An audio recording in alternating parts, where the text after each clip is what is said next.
use the negative thoughts that you have as a habit loop trigger of something positive. Want success? Model the best.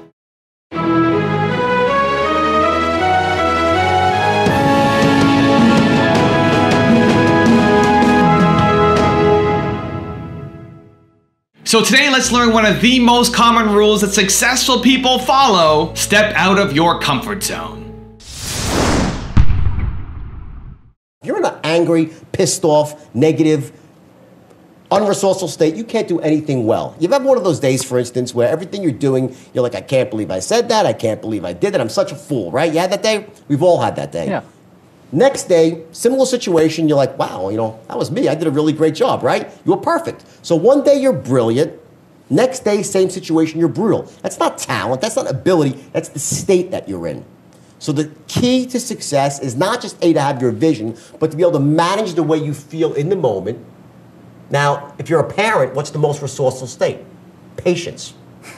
If you're a businessman looking to make money on Wall Street, it's probably certainty or courage, because fear is the worst emotion of all for being a trader on Wall Street. So every business has different states that you need to master. Now, in most businesses, in matters of wealth, there's three states that you need to master to be able to trigger at a moment's notice. And it's easy to do once you learn how, which is what I teach people, okay? And number one is certainty, to be certain about what you're doing. The second one is clarity. To be clear, not to be overwhelmed, which the opposite would be overwhelmed. And the third is courage, is to have a conviction, to know that you might not be right all the time, but you're not gonna let fear stop you. Because if there's one distinction that between the wealthy people of the world and the poor people of the world, is that wealthy people act in the face of fear, while poor people run away from fear. Agreed. You are walking down the street and suddenly you hear, and suddenly you see a red Ferrari just drove by. What's the first thought that comes through your mind? Comment below. No filter, no edit, just comment below. What's the very first thought that comes to your mind? My guess is, chances are, he's an asshole. Who does he think he is? So cocky, so selfish, probably a greedy bastard. Actually, you know what? Probably it's not his money anyway, it's his daddy's money. Or if it's a lady, it's a woman, oh, that's a gold digger, right? All these negativities, guess what? That's you judging other people. My question to you is, how do you know? How do you know? It's all made up stories in your mind, right? And you say, oh, he's not that good, she's not that pretty, he's not that smart. You're judging other people. You're projecting your own insecurities, your own values onto other people. How do you know that man is not a hardworking man? How do you know he's not a good husband?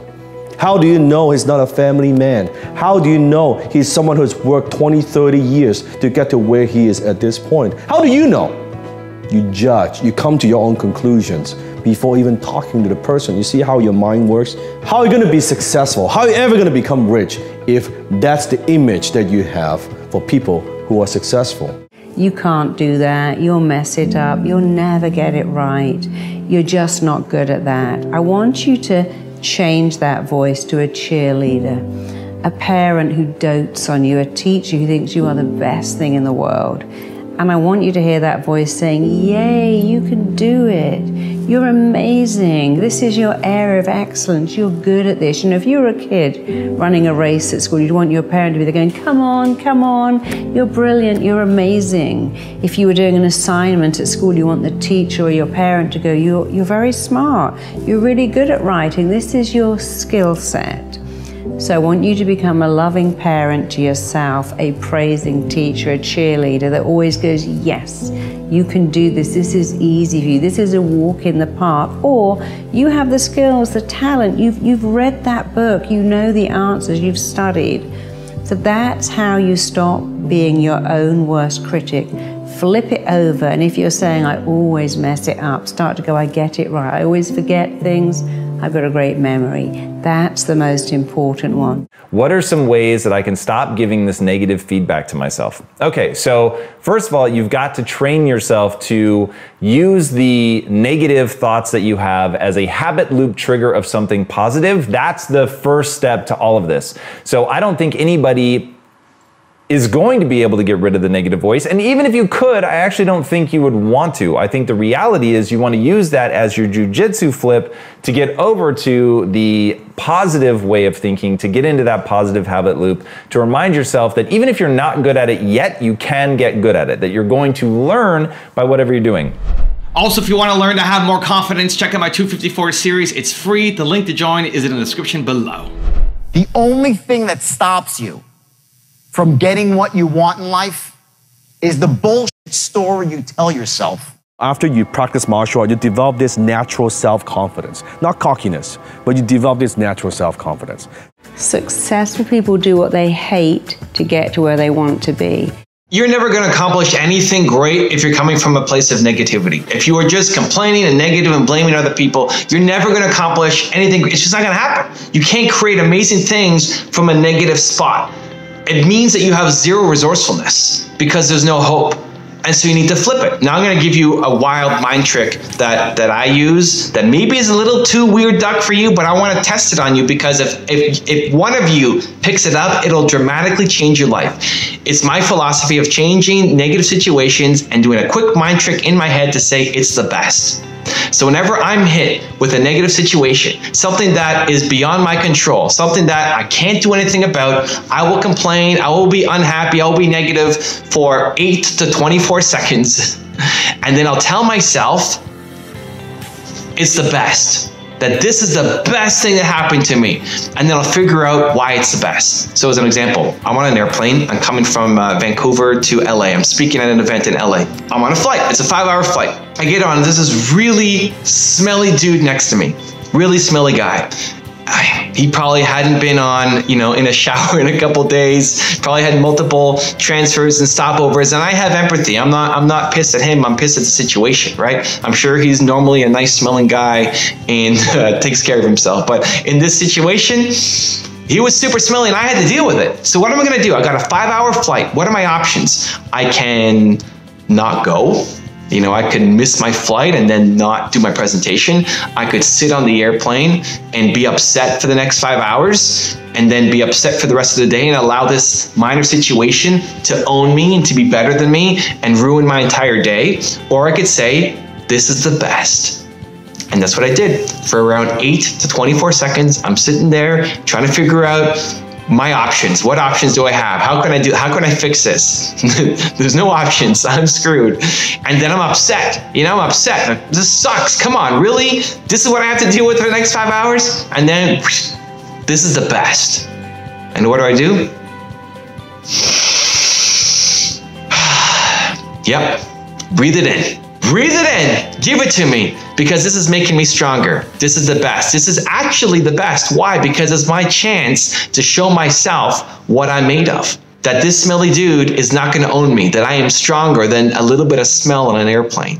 And that the next time I get faced with a similar situation, I'm able to handle it. It's easy. It rubs off me. I think that's how you actually build self-confidence. That's how you actually build self-esteem. Because when it's easy, it's easy. Winning a race against 3-year-olds is easy. Doesn't mean anything. You're not going to clap that up. Yay, I beat a bunch of 3-year-olds. But when it's hard and you try, that's when you actually build self-esteem. And so flip it. Flip it in your mind. Flip it. This is the best. Whatever negative situation is in front of you right now, tell yourself it's the best. A lot of times we replay that mantra of, I'm not worthy of that job, I have nothing to offer, what makes me different? And we get stuck in that negative self-talk and we get stuck in that negative cycle. And a lot of us stay in that cycle because it's easier to stay there. So this was really interesting when I thought about when I got stuck in this negative cycle. It was easier for me to say negative things and keep myself safe so that I never had to go outside of my comfort zone and actually go for those opportunities that scared the living daylights out of me. So the mantra that I would say was, oh, it doesn't matter, I'm not going to do that because I'm not going to offer anything. I'm not going to bring anything to the table. I would be a disappointment. I would never, no one would ever consider me anyway. So all in all, if you want to start feeling worthy, you have to start thinking thoughts that you're worthy and taking those risks. So you miss 100% of the shots that you don't take. Love that quote because it is so true. We have to start taking those small risks. So my 2 top tips that I want you to grab hold of and use this week are to change your self-talk around worthiness and to start taking little risks. Now, I know this sounds great, but it is challenging to implement because it's something completely outside of what you're doing already. So we want to start small, and you must do this if you want to move forward. This is exactly the steps that I took. So mantras are a great way to start whenever that comes up where you start feeling like an opportunity is coming, or maybe you are thinking that you want to take that step to get that different job, or you're thinking about going to the gym, but why go anyway? You need to have a mantra that you can grab onto. Otherwise, your brain is gonna go to your self-defeating negative talk because that's all that's in there. You didn't give yourself a new file to pull from. So a great mantra I like to use is, I am a perfect work in progress and I'm a magnet for all I desire. I am a perfect work in progress and I am a magnet for all I desire.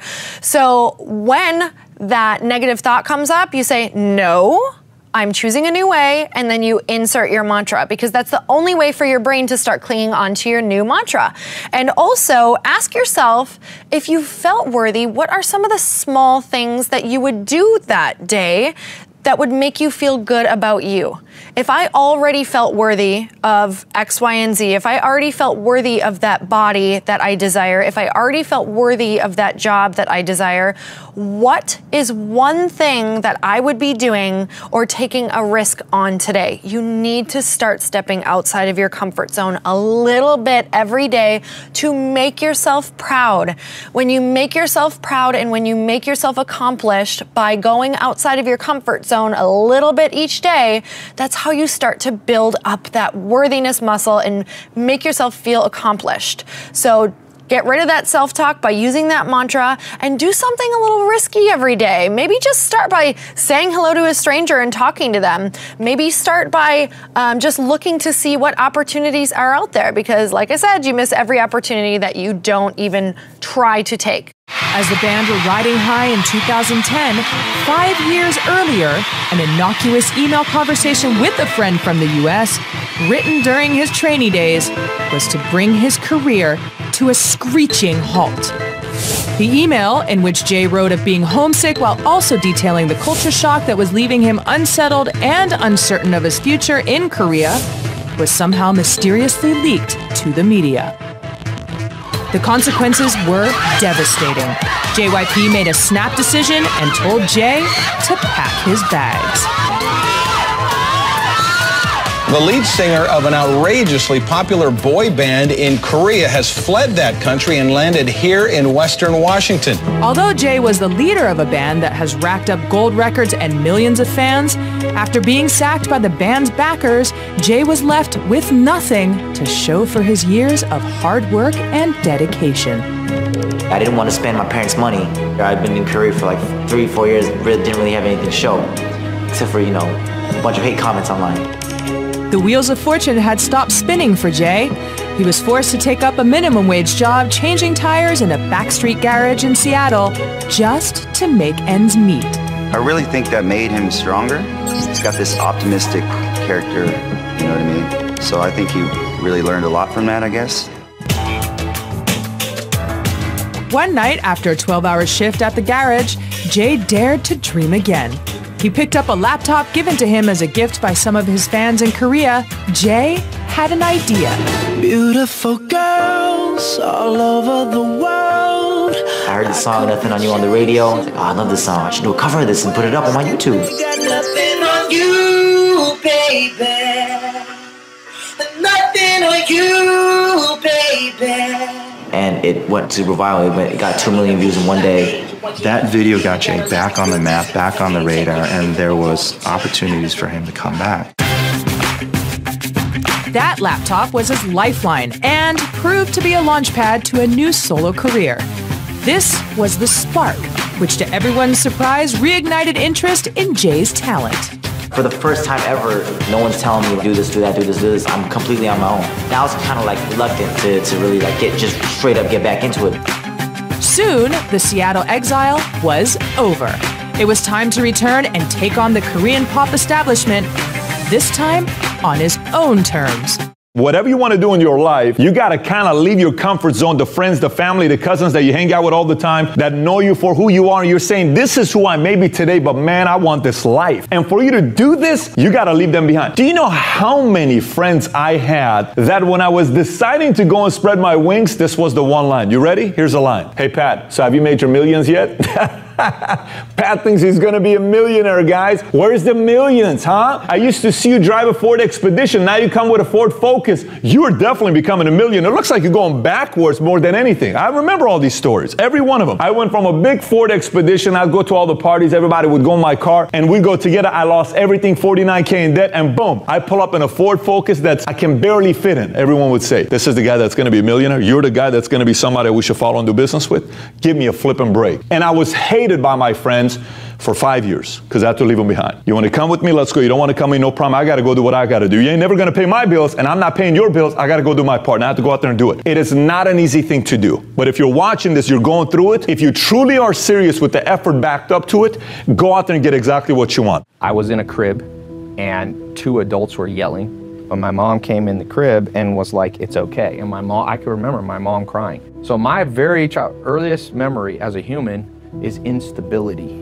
My dad was like he was a pro bodybuilder. He's a big, strong guy. And I would tell people about my dad like he was still in my life. I never told them, because they'd be like, well, where's your dad? And I'd be like, oh, he's busy, he can't come. But the truth was, he didn't care that much. My mom says, Ty, when I was pregnant with you, the FBI kicked down the door with guns, put guns in my face, took your dad away, and brought him across the country to Terminal Island off Long Beach. I remember it was my birthday. My dad, when he got out of prison, he just stayed in Long Beach. But for that birthday, my dad's like, I will drive down and take you out to dinner. And he said he'd be there at like 5 p.m. and she had to go to work. She had a night shift job. And she's like, okay, your dad will be here soon, so I'm gonna leave you at the house alone. So I sat there, I was kind of on the couch, and I remember waiting for my dad. And it was like 5:30 came, nothing. 6, nothing. We had a home landline. I'm like waiting for the phone to ring. 7, 8. I remember being like super sad going, but you're a little kid, so you're like, oh, I have hope. Like, he's still gonna come. He's just late, he's just late, he's just late. I don't remember how long it was, but my mom said she came home at midnight. I was just asleep, like literally like on the couch, just like looking out the window, and he never came. And so I remember that being like super painful and being just like, my dad doesn't care about me. Life will throw tremendous blows at you. You'll have the betrayal of a close friend or family member. You'll have, sickness, death. Life is painful if I perceive it as what it was supposed to be. But the second I switch it and go, wait, no, life's like a puzzle that I was handed. Here's your puzzle of life, Ty. We took a piece out. The dad was gone. And when I look at life like that, my life's like an adventure. And I'm thankful for it. Even the stuff that sucked in the most painful day, and sometimes in the moment, I couldn't see it there. But in hindsight, I'm like, but I wouldn't have found that puzzle piece. How do you prevent other people's energy from affecting you so much? I can feel when there's toxic energy around, somebody's angry or stressed out, I take that off. Absolutely. You become uninterested in it. You are not interested in what other people are thinking about you. You're only interested in what the universe is thinking about you. And what is the universe thinking about you? That you're a beautiful expression of infinite possibility. And I believe that. You do believe that? I do believe that. You're just sensitive to other people. So instead of being interested in their vibration, you begin to impute a vibration, that is to give a vibration. So whenever you see negative energy or feeling negative energy, you're going to share love. You're going to give peace from yourself. It's going to lift your frequency so you become impervious. You won't be touched by the lower vibration.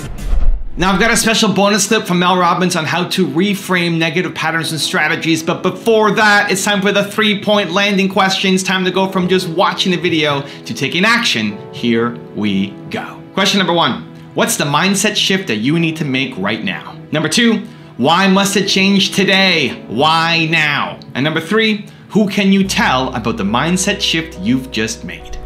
Understand that you can find people to support you. You will always find people to criticize you. Watch, though, how when somebody outside of you criticizes you, how that triggers the internal pattern. So what is the pattern that you have of thinking that gets triggered that disempowers you? That I won't have any words. You won't have any words. Let's go deeper than that. Is it something about being loved or being unworthy or not being good enough? What is underneath, I won't have the words? Yeah, they won't be the right words, and it won't be good enough. Yeah. Okay. And so do you have an opinion that you're not good enough or not deserving of success? Or that you're not smart enough to make a difference? Yeah. What is the one? What is the thing that hooks you? That you say to yourself? That I'm stupid. Okay, there we go. That's a good one. Not a good one, but you know what I mean. That's a good one. Or because, I'm a piece of shit. That's my biggest Okay, one. I'm a piece of shit. Now we're talking. Yeah, that's the big one. Yeah. Who told you that? I don't know who told me that. When did you start believing that? As a little girl, yeah. God, I've just been saying it for so long, I don't know. That's okay. She said, I've been saying it for so long, I don't know. As you now know what you're looking for, you're going to start to connect the dots, okay? And so here's the thing. At some point, you started telling yourself, whatever, I'm a piece of as a strategy.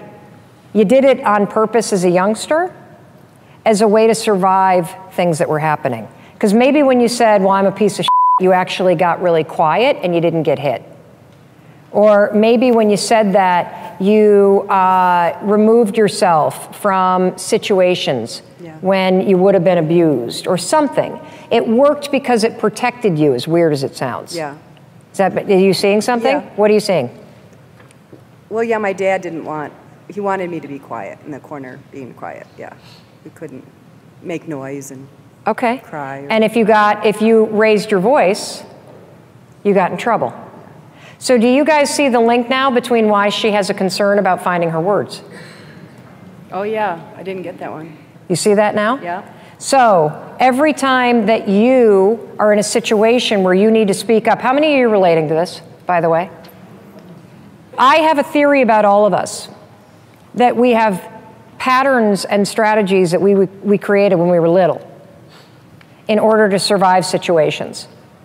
And what she internalized was don't speak up, and you're a piece of shit if you do. And believe me, that protected your ass. It worked, because you didn't speak up and you didn't get in trouble with your dad. Right, and I still got the love. So if I speak up now, I'm going to lose my dad's love. Do you see this? Yeah. So this is a pattern that got written when she was little. And it was written by someone else, and it worked. It worked. The problem is now that you're... working now. It's not working now. It's not working now. Not working now. Can't and move see, forward. Exactly. And so this is what's fascinating about all this. There are places in your life where you have patterns that you don't even recognize, that were strategies that you developed when you were a kid. And so in the areas where you're really frustrated, that pattern is probably not present or conscious, something that you're aware of. And so every single time, because you've been repeating this and repeating it and repeating it, every single time you're about to hit play, every single time you're going to stand on a stage, what's going to be right there is don't speak up. Freeze. Yes, freeze. And you're going to go 5, 4, 3, 2, 1. The only thing that actually overrides this pattern is to speak. And through speaking, you will see that you're not a piece of shit. You actually have something to say. Or you could make fun of it and say, well, I guess I'm just a piece of shit, something to say. That's going to be my thing. Yes. I'm a piece of shit. I got something to say. That's right. And I also like the strategy of kind of making the fun of the stuff, even the heavy stuff, because it loses its grip on me. It works for me. It may not work for you, but it's something to try. If you want to know the 10 morning rituals for success, check out the video right there next to me. I think you'll enjoy it. Continue to believe, and I'll see you there. Do you have a morning ritual? My morning routine. So when I wake up in the morning,